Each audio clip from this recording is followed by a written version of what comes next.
Hello everyone, nubkeks here. Welcome back to Nub Raids. And in today's video, it's that time of the month once again where we have a new Hydra rotation. Or well, actually this time around, it's an old Hydra rotation come back. We're back to rotation number 1.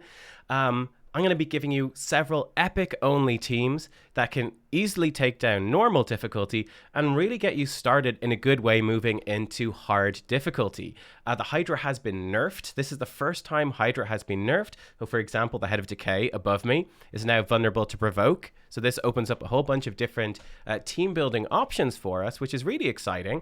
So yeah, definitely stay tuned on the channel, subscribe, all the rest. There's going to be lots more Hydra videos coming out over the next couple of weeks as I try out all these different sort of compositions and come up with different sort of theories and strategies for how we might adjust our teams now to compensate for this nerf. It's going to take a lot of time to actually work that stuff out, of course.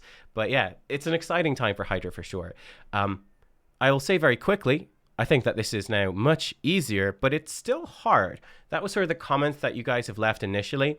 On my video, we had one day of the nerf on the last Hydra rotation, and a lot of you guys were saying it's still really hard.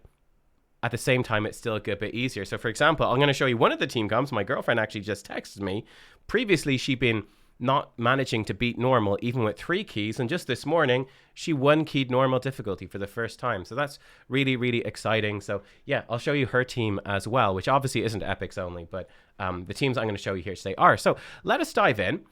We've got a lot of stuff happening here, which is pretty exciting. So the heads that we have coming in, this is rotation 1. We've got Decay, who cleanses. We've got Suffering, who's the tanky one. Torment, who puts fears out. And Mischief, who steals your buffs. Blight, the poisoner. And Head of Wrath, the one that smacks you really hard. Those are both in the back line, so they're not in the starting rotation. So first of all, we've got a lot of very sort of specific mechanics happening here, really with these 3 heads that we can counter. And we're not going to be taking that much damage. The 2 high damage heads aren't there. So our teams can be a little bit squishier, which is kind of fun. I will say very quickly, I do think... Yeah, we can see poor old Richard here. He had a bad key this morning already. My theory, he's going to be very annoyed by. He was probably watching some naughty things on his second monitor and didn't cancel his run. Silly old Richard. Now, and then Wayne coming in here. I will throw this out, guys. Obviously, it's going to be difficult, if not impossible, with epic only champions. It's very difficult. But if you do have some of these top tier nukers, I think you can just blow the Hydra up now. Because the Hydra's quite a bit squishier now. I think you can just blow it up and overpower it. So champions like Trunda, Sissia, Mashald, stuff like that, like the top tier raw damage nukers that can blow it up. They're going to be very good for this rotation. So that's something to bear in mind. Anyway, let's dive in. So what I've put up here, these are, I think, sort of the key roles to bring in where we're not going for a raw damage composition, okay? We're going to actually be combating the mechanics of these heads, which is going to be something you're going to need to do, especially if you're trying to progress into, let's say, hard difficulty Hydra. Head of Torment thinks the first thing to deal with. He's the one that puts out True Fears if you hit him and you don't have Perfect Veil on. So you've got 3 options. Option number 1 is to bring Perfect Veil champions on your team. You might need to bring buff extenders to try to extend those veils as well, give you the best coverage that you can. Obviously, there's lots of good nukers, more legendary though, like Ninja or what's her name? Oh my god, we're Yannicka from the Clan Shop, who give themselves Veil, so they're very good here too. So Perfect Veil is one option. Removing Fear is another option, so champions like Inquisitor Shamail, or cleansers like Doom Priest, Operdin, Clanfather, whatever, stuff like that. And then option number 3 is to just deal with it, right? Is to just get feared, but play around it, which is going to entail playing on manual for sure, and basically try to target heads that are not Head of Torment until you need to do your AoE abilities. And don't use your abilities if you have True Fear on you. Just try throwing A1 at a different head and try to escape that True Fear. Number 2, Head of Mischief. You definitely want to be able to deal with him. In fact, and I really would advise not playing around it. You definitely want to counter him. You're going to either need to bring block buffs to stop. He tries to steal your buffs and your turn meter and then spread your buffs to his team. Block buffs to stop that happening. He'll still steal your turn meter though, so that's a bummer. Or a resistance tank is a really good option too. I've done several videos now on resistance tanks, such as Berdal, Fellhammer, Oboro in the Epics. I'm going to show you Oboro here today. Very good option that they just tank him. He always attacks them. We manipulate it so it happens. and he just never steals their buffs or turn meter. Now that's difficult. Here we go. This is the stats if you want to know what you need for that. I believe these stats have been unchanged. So Mischief's accuracy is 250 on normal and 310 on hard. So for a Mischief tank to be as consistent as possible, you're going to need 400 resistance on your Mischief tank for normal, and 460 for hard. That's to be as consistent as possible. You can get away with less and still have it work most of the time. So like 350 or 410, like having 100 more resistance, is still going to work most of the time. He just will steal your stuff a little bit more often. But if you got some block buffs in there anyway, you can definitely get away with that and just have him sometimes rarely steal it. This sort of gives you the best sort of option. About 150 more gives you like that super consistent 97% chance to resist. What I put in here as well, this is the numbers with decreased resistance, okay? Decreased accuracy. If we apply decreased accuracy to Mischief, he'd be at 125 or 155. That becomes much more manageable. You can resist him with only 275 resistance or 305 on hard. So it's much more doable. And this is also much more doable now because Decay is now provocable. So if you consistently lock down Decay with a provoke, then you could potentially put decreased accuracy on Mischief and keep it on, and therefore need much less stats. So that's exciting. With Epic only, I think that's very difficult. Provoke is hard with Epic only. That's more legendaries, but there you go. Right, let's dive in. Let's build a couple of teams. So here we go. These are the two teams I want to show you here today. So team number one is this team right here. You can see we're actually, let's jump back to the middle. We're coming up to the end of the run right here, but what do we have in this team? This team is an Inquisitor Shamail team with Provoke. So we've got Inquisitor Shamail in. He's actually, let's jump further back. So we've got the Head of Torment. There we go. So whenever we hit Head of Torment, he's going to remove those fears. So he's our fear remover, and he boosts whoever is in the lead position. He boosts their turn meter. In this case, we're using Seeker in the lead. Seeker has a 50-50 to provoke on his A1, which is really nice. He also gives us a bunch of turn meter and increase attack. So Seeker, here we go. He's going to be trying to hit that Head of Decay and trying to lock him down. One of the weaknesses, as you can see right here, is that Seeker is the wrong affinity. So that's kind of a bummer. And unfortunately, when it comes to provokes, epics are fairly lacking in it. It's one of the strongest crowd control debuffs in the game. So it's mostly legendaries that are going to bring this. Now, the other option for sure that you can bring in is Taunting Set. In this particular key, I actually had a Taunting Set on my Ugo. So you can see, boom, Ugo just threw out her decreased defense and block buffs. And you can see she actually provoked the Head of Decay. So that works really well. Ugo, mind you, is also weak affinity. So that makes it more difficult. The best potential champion, in my opinion, to put into a taunting set would be Geomancer. I put Geomancer in the lead with a taunting set with Inquisitor Shamail. I think that's going to be extremely strong, right? But I wanted to put some team comps in that aren't using Inquisitor and Geomancer because that's what we always use. But there we go. So that's sort of the idea here. Ugo giving us decreased defense block buffs. We've got AoE HP burn with Akoth the Seared. We've got decreased speed and healing from Tanix. And then we've got Thylesia in for AoE decreased defense to sort of get decreased defense in the champions that Ugo misses. She also gives us some hexes so we can deal with the Head of Mischief. And she does extend debuffs. So this was something I really wanted to test, and it works out really well, actually. She extends debuffs, and seeing as we're now provoking Head of Decay a lot of the time, we can now extend those debuffs, and it's really good value. Really, really good value. Because extending the debuffs before didn't make much sense. They'd just be cleansed off, right? Now it's very, very good. Again, I would say that it becomes even better with Geomancer. So that's something to bear in mind. But you can see that comp, we actually just hit the 1 key right there. That comp works really, really well. And yeah, this is the comp right here. The way I would switch it up for sure, Geomancer with a taunting set, I think becomes extremely good. Ugo's not even that important at that point. You could bring in another block buffs champion. So for example, Deliana, the login reward, could be really, really good. So yeah, there's some pretty cool stuff happening there. Now the team number 2, let me show you team number 2. I think it's this one. Yeah, this is team number 2. So team number 2 that I want to show you is a different sort of concept.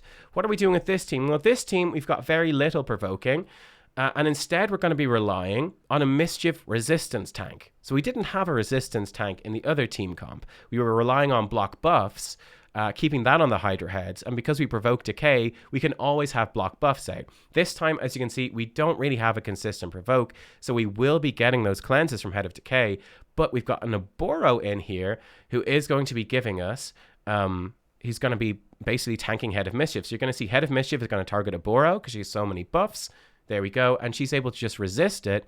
And that's how we're going to deal with it. We will get these debuffs, these buffs like reflect damage and ally protection and stuff. So we're going to have to just deal with that. And this team is going to struggle a little bit if Head of Decay comes in.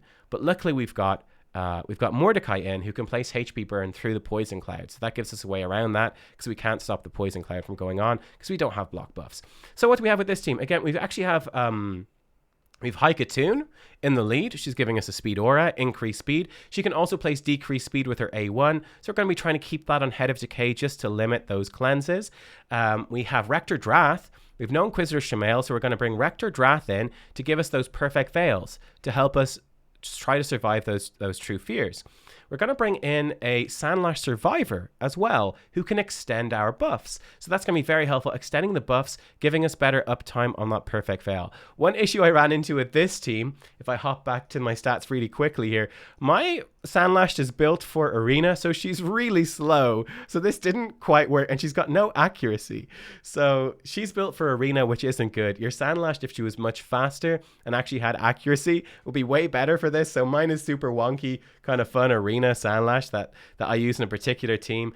So that was kind of a downside for this run. So she wasn't extending my buffs as well as I would like, and certainly having more consistent buff removal would have been really nice, but she was getting resisted because Head of Torment is doing that sort of stuff. Sandlash, by the way, can also she can also provoke on her A1, but she only provokes if she has no debuffs. So we weren't able to deal with that in this particular comp. We were getting debuffed by, as you can see, the Head of Suffering. He's putting out the weakens because we got no strength in. But yeah, what else do we have in here? Mordecai giving us that AoE HP burn and increase attack to up the damage of a Boro.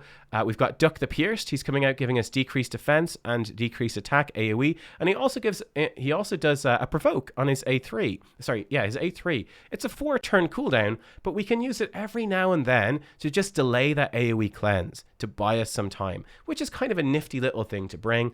And he has decreased accuracy in his A1, which can be helpful, but not super essential here for this one. Very good against Head of Blight if the Head of Blight comes in though. And yeah, we've got decreased attack from him. We actually have decreased attack from Rector Drath as well. So I think, yeah, Head of Wrath does come in. And you can see here, if we skip on a little bit ahead, you can see that we're actually able to deal with Head of Wrath. Sandlash Survivor's passive, which gives us ally protection. If anyone drops below half health, is going to help here as well. Here he goes, boom, Head of Wrath pops off, but we're going to be just fine, right? We're going to be just fine thanks to that decreased attack. Going to be helping us sort of stay in the game. And yeah, that's sort of how it works here. So this team, as you can see, passed the 1 key as well for normal. This team working really, really well. So we take a look at this. There's definitely other stuff you can do. So I didn't bring in, but Geomancer is a really good option as well that I didn't bring in. Let's talk about some alternative champions. I do think Ursula is really good. She's going to give you decrease attack, increase attack as well, decrease attack AoE. AoE revive with increased defense and strengthen. She's very strong option right here. Obviously Demitha can be a really good healer. If you've got a resistance tank, Demitha can be great. You just don't want that block damage stolen. So she works really well. If you have good control of Mischief, Demitha, very strong healer. Obviously Berdal, really good resistance tank. Very easy to build him with high resistance. Just build him no speed, super high resistance, and he will just stop Head of Mischief from doing his thing. There's so many good options here. We've got, we could have a good speed booster in Golden Reaper. Increase speed, who can also place decrease attack. I do think, again, if you got that resistance tank, you can bring in someone like Skull Crusher for counterattack is a very good option. Counterattack, very, very strong here. And obviously the legendary counterattackers are much, much better. Dark Kale, if you've got him for increasing your debuffs, is very strong. And if we talk about the legendaries, if you are bringing in legendaries, which I do advise for hard or higher, just bringing in legendaries in general is a great idea.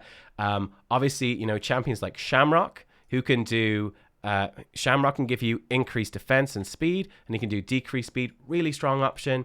Yannicka as a damage dealer is fantastic. You want her to be booked though. Gives perfect veil to herself. Hits really hard with leech. Yannicka is a great option right there. Yeah, there's tons of good options in terms of free to. Let me talk more about free ones. Syl of the Drakes gives you decreased speed and lots of healing. She's going to be great, and a revive. Syl as your free to play. Vizix now comes in with decreased speed, ally protection. She actually has an AoE provoke. Vizix is very good, free to play. Arbiter is obviously great. When you have your Arbiter, you can throw her in. Mithrala, really good. When you get her, you can throw her in. Any other sort of free legendaries? Drexthar, actually fantastic, guys. Drexthar free to play from that 3v3 clan shop. I need to book mine still, but he can put HP burns with his A1. He actually has an AoE provoke that places decreased attack with his A2. Books to a 3-turn cooldown. So he can be a really good way to provoke the Head of Decay as well. Again, you're not going to provoke him consistently with just 1 3-turn cooldown, but it's something to start to help. So there's lots of good options in there. Ninja, obviously incredible. Sigmund, there's lots of great options. But yeah, there you go. Hopefully that was something of an insight. Let me show you the gear for these champions. I will say as well, guys, that this is tweaking some of my teams. This is the team I used to 1-key Nightmare last rotation. And this team right here, which is very similar to one of the teams I just showed you. Very, very similar. Built around a Boro. This team 1-keyed Brutal. Obviously, we've got slightly different starting heads, so I have to still test these out. But just to give you an idea of where things are going, I think that these have some good potential. So yeah, let's take a quick look then at the gear that I have on these particular champions. Let's take a look and see where we're at. So for the epics, how am I generally building them? So, whoa, it freaked out a little bit. So first of all, a Boro, that resistance tank. I think a Boro is really good. Gear intensive, but this works very well. Lowish speed, about 170 is just fine. She can even be lower than that. That's okay. The key thing is to have her with high resistance. Again, the resistance numbers we're looking for here. For hard, 460. I actually have her with 500. That's enough for Nightmare, right? But Nightmare and Brutal. So you don't actually need that much, but you can. 250 accuracy is good too. Then 70% crit rate. She gives herself 30% increased crit rate buff. So that's it. But yeah, and then just build her tanky. The nice thing about a Boro is she gets really good with accuracy, attack, and crit damage. So if you've got really good gear, you can get a ton of work out of her. She'll do a lot of really good damage for you because she can be slamming in these AoE attacks. If the target's loss of debuffs, AoE attacks that place decreased defense. So very, very useful. Do we have Godseeker in one of those teams? I think we had Godseeker in there. I'm building her like this. Not a great build, just good speed, good defenses, and that's pretty much it. You could even build her with some accuracy if you wanted to strip off some buffs, but really just having her be good defensive is the way to go. With regen set to keep her alive is a good one because she heals with her A1, but she can't heal herself. Inquisitor Shamail, lots of ways you can build him. This is one example of a build. I have him just built super high HP with some reasonable amount of other stats, but nothing special. And he's in a Guardian set, and he's just really there for his passive to help the team stay alive.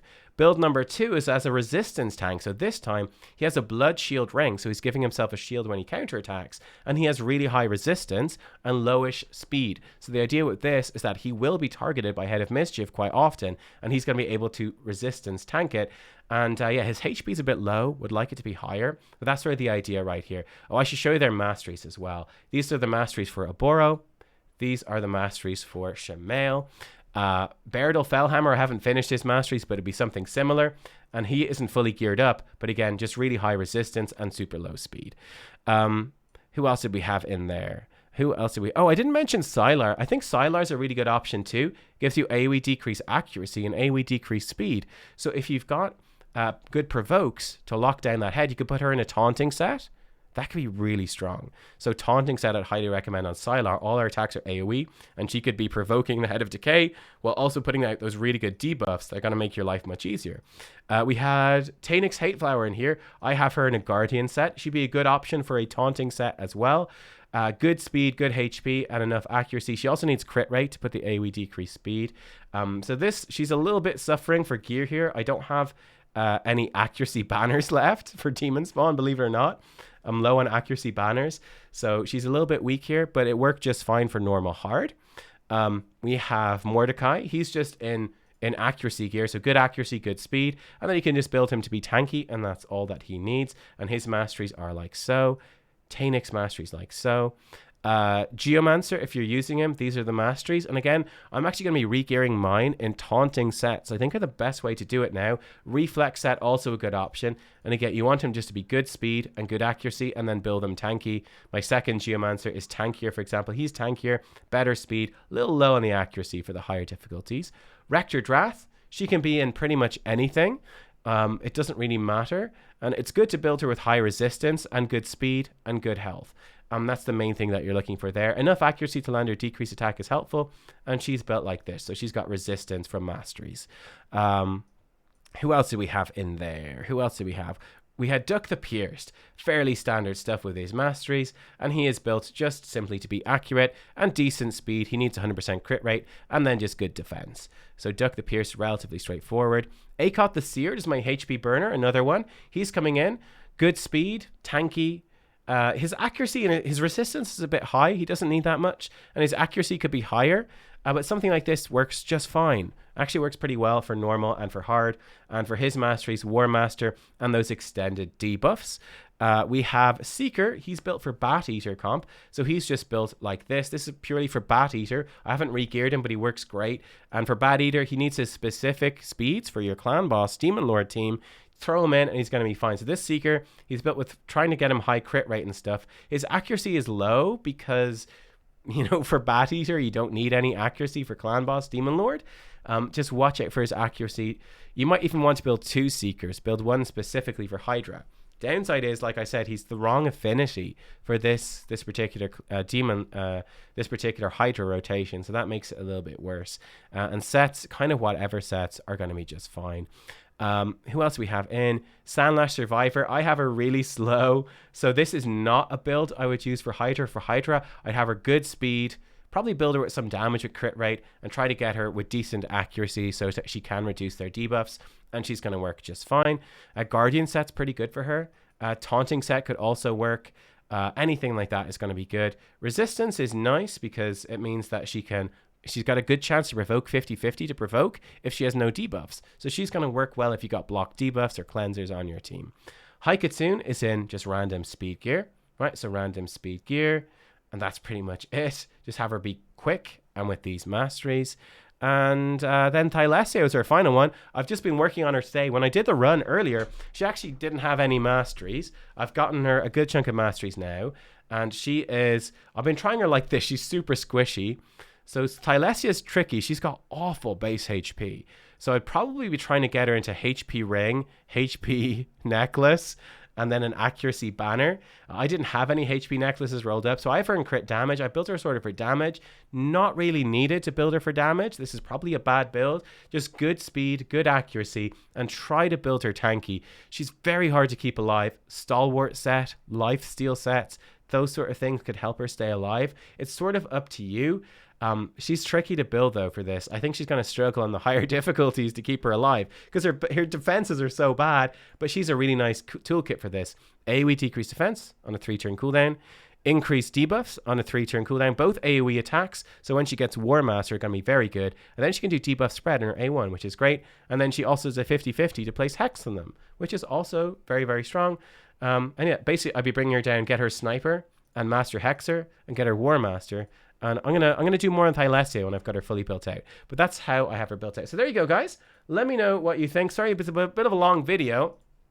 But those were sort of two sorts of teams that I was using here today that I feel worked really, really well, like this. And again, if I was to build a best possible team with Epic only, I didn't have Geomancer and Taunting set, so I couldn't do it. But I think a Taunting set Geomancer is the way to go. Then I really like a Boro as a Mischief tank. I'd be throwing in Inquisitor Shamael for that turn meter boost and anti-fear. I actually do think then Thylesia could be really good to extend the debuffs from Geomancer and therefore be letting a Boro trigger her A1 more often, providing Hex as well so we can target Mischief and a consistent decreased defense. Then I'd probably be putting in a Godseeker Iniri. Maybe Godseeker Iniri could be good to extend our buffs and give us healing, revive, all the rest. And then for the last lot, that's where I do think that Mithrala becomes really, really strong. Mithrala or Sigmund would be really good options here. basically someone who's going to come in. Let's say Mithrala would fit just perfectly in this team. If you've got your Mithrala, she gives us increased defense, increased attack, also gives us more hexes. So we're kind of going hard on the hexes. And then she gives us strengthen and shield and removes the debuffs, throws out some poisons. I think she's very, very good. So with this team comp right here, what you don't have is any Provoker, but you're going to be relying on Inquisitor Shamail, turn meter boosting Geomancer, and keeping provokes on with Geomancer. You might want to throw like Thylesia into a taunting set as well, or Shamail into a taunting set. Basically, another taunting set in there might be the way to go. Alternatively, if we're going pure epics only, I do think that possibly, no, I wouldn't actually bring in Ugo. You could probably that Seeker in a taunting set perhaps, or just Seeker in general, giving us increased attack. We have a lot of attack based damage dealers and we want to get that increased attack buff out, and he's going to give us more taunts, so that could be another good option. Put him in the second spot so that his passive will trigger well. I think that's probably what I would do. So I probably put Seeker in so that he's in the right position to trigger this with a Boro, and then this. But again, to make this work, you really need Geomancer, I think, in a taunting set to make it consistent. I think this should be a good team. I will try it when I get Geomancer in taunting and when I get Thylesia geared up and ready to go. Might need to make her tankier. But there you go. Those are sort of my concepts here for some epic only teams. Let me know what you think. Let me know any teams that you try that work well, especially as well if they do include those free to play friendly legendaries that you will get early on in the game, like Drexstar and Arbiter and all the rest. Guys, thanks for watching. Oh, I didn't mention Derp. I totally forgot. Bivald, guys, if you just finished the Bivald fusion, Bivald is god tier. He's god tier. AoE, provoke, and leech on a 3-turn cooldown. Guaranteed. And then he has a 50-50 to provoke on his A1. Bivald is amazing. Then he's got a good heal and shield on his A3 as well. So when you do get those provokes out, you can start healing and shielding your team. He is super good. So if you throw Bivald in, I haven't summoned mine yet. He does kind of want to be booked, but if you book up your Bivald, he's going to be god tier.